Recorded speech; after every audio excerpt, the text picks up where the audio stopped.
সেই ছোট্টবেলায় যখন আমি ফার্মের মুরগির খাওয়া শুরু করছি, আর ওই ফার্মের মুরগির গন্ধ আজ পর্যন্ত আমি ভুলতে পারি নাই। সেই ফার্মের মুরগির গন্ধ আজও পর্যন্ত আমার নাকে লেগে আছে। তাই আমি ফার্মের মুরগি ছাড়া অন্য কোনো মুরগির মাংস খেতে পারি না, এটাই বাস্তব। কি লেখিয়া ঠিক মতন ডালা হয় না এই পুডিংটা, এই জন্য এই ক্যারামেলের জন্য এরকম হয়।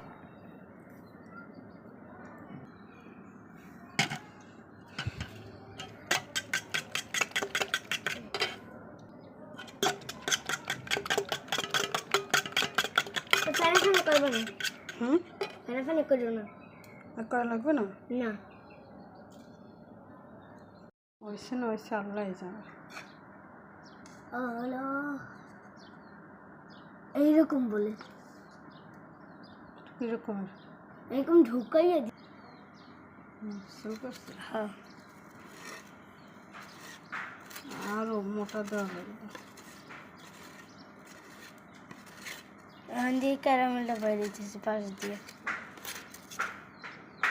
ক্যারামেলটা পাশ দিয়ে বাইরে। হ্যাঁ,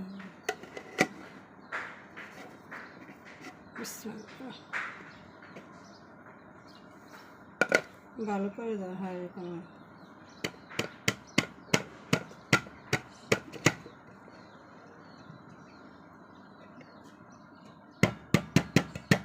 বিসমিল্লাহির রহমানির রহিম।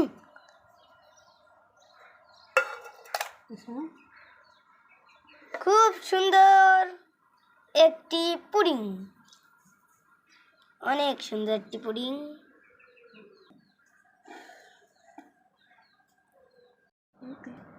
দিমু তো, এত বিধি কইছো কি?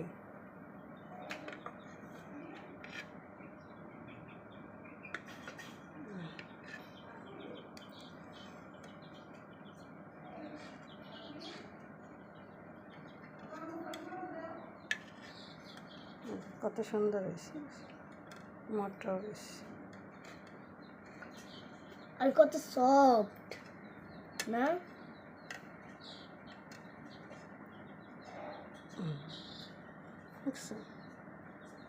এক চামচ খাই।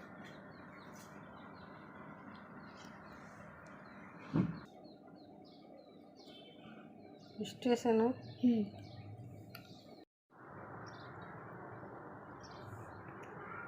আসসালামু আলাইকুম, সবাই কেমন আছেন? আলহামদুলিল্লাহ, আমি আল্লাহর রহমতে অনেক ভালো আছি। আজকে আমি গুঁড়া মাছ চচ্চড়ি করব। তো এখানে গুঁড়া মাছ চচ্চড়ি করার জন্য আমি কী নিয়েছি, এখানে পেঁয়াজ কুচি নিয়েছি, গুঁড়া মাছ নিয়েছি, হলুদের গুঁড়া, মরিচের গুঁড়া, আদা রসুন বাটা, লবণ এবং কাঁচা টমেটো এবং আলু কুচিয়ে নিয়েছি। সাথে নিয়েছি অল্প একটু জলপাই।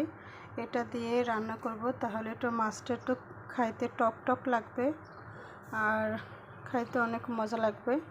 তো আমি তো এভাবেই গুঁড়া মাছ চচ্চড়ি করি প্রায়। আপনারা কে কীভাবে করেন কমেন্ট করে জানাবেন।